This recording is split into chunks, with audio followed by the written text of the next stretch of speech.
Time check 2:35 PM. Mga kanting, nandito na naman po ang inyong lingkod si DJ Rizaldi TV. I-review ko lang po itong aking bagong hunting sa online. Ito po ay nabili ko po sa online sa aking isang kaibigan na ipinost niya. Ito po ay galing pa ng Cavite. Pinaship ko po siya. Nabili ko po itong box lang po ito ha. Nabili ko lang po yan sa halagang 1.7 kasama na po yung stand. Ito po ay pininturahan ko lang kanina lang po. Pero nung isang araw ko po yung nabili nung Monday. Ngayon po i-sound test po natin siya. Bagong pintura po siya. Original po itong Boston. Ayan po. I-share ko lang po sa inyo. Bagong pintura pa po ito. Ayan. Tinakpan ko po yung tatak niya. Testing po natin siya gamit yung ating kaset na power amp po.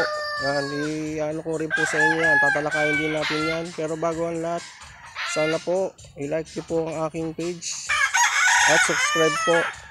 Salamat po sa inyo mga kahunting. Yan po. Padaanan po natin yung Boston.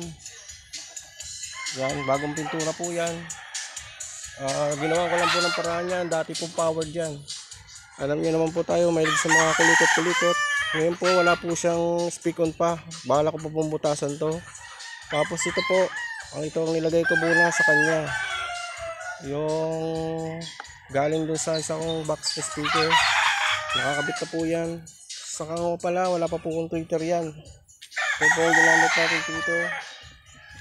Ayan, kibler pa rin. Hiniram ko muna ulit. Malaking bagay po yan, kibler. Buti po nabigay po sa atin yan. Itong Boston po. Isa-sound testing po natin yan. Pinsan na po sa aking background dito. Nandito po tayo sa Manukan po. Ayan po.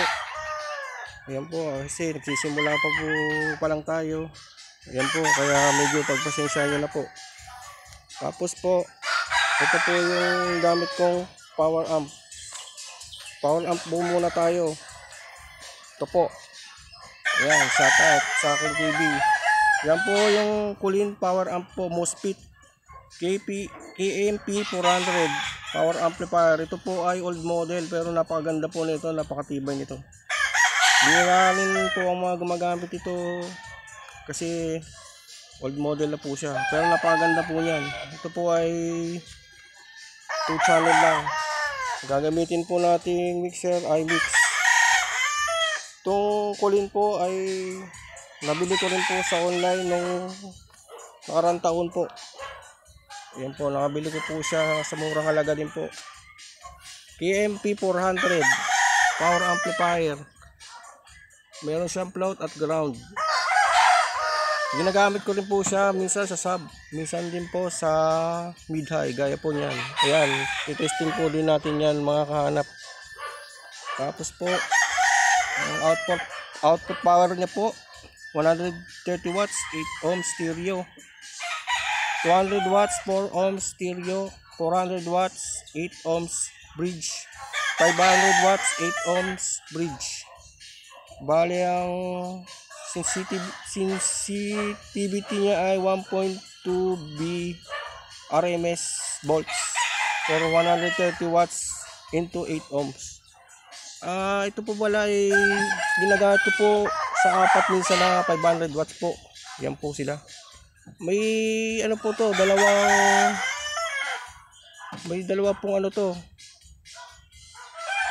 Halos pag ginamit ko po to, bali apat na speaker po kaya niya. May dalawa po sana siyang ano. Yan, XLR kaso nasira po kaya dito po ako nagkakabit. Right and left. Saka ito po. Meron siyang PL din. Yan po. Hadaanan po natin. Yan. Ang volume niya po, kung itataka po kayo, ay nandito po ang volume niya sa baba. Yan po. Binolume ko na po todo.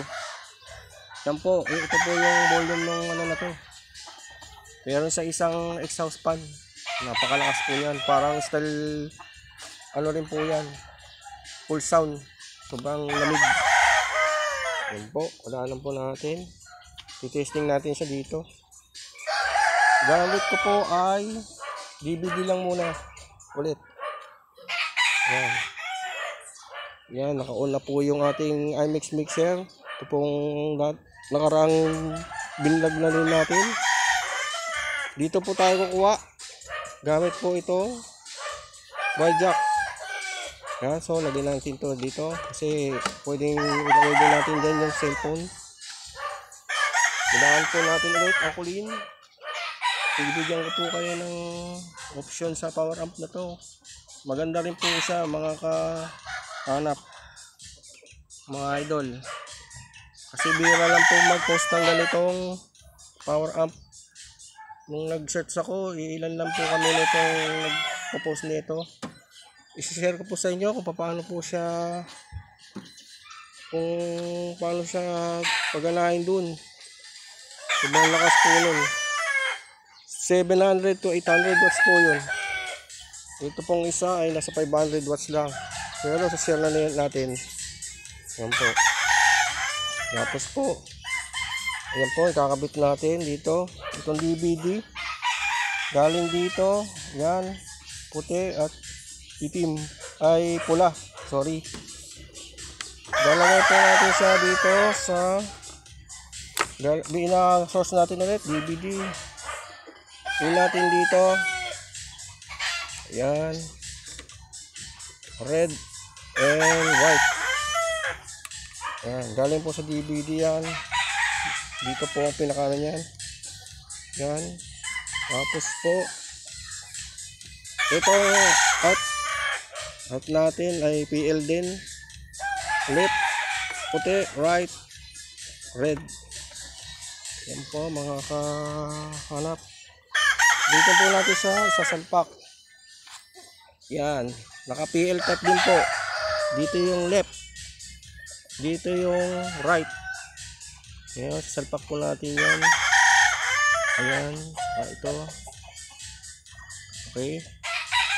Wala po nasundan nyo. May bridge din po ito ha. Stereo tayo.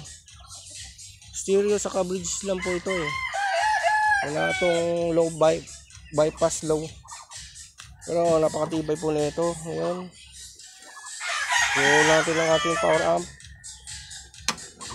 Ayan po. Gumagana na po. Ayan po. Lakas po ng hangin. Pasensya na po. Medyo may pinturang ating kamay. Nakapintura po natin. Ayan po dito.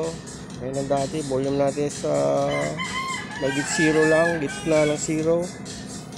Dito po yung pinaka volume nya. Ito lang. Open natin yung DVD. Yan.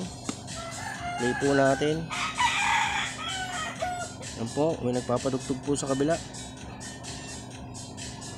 Pero hindi naman po tayo bubulagod. Hindi naman po tayo kayabangan na magpapalakas ng ating sound.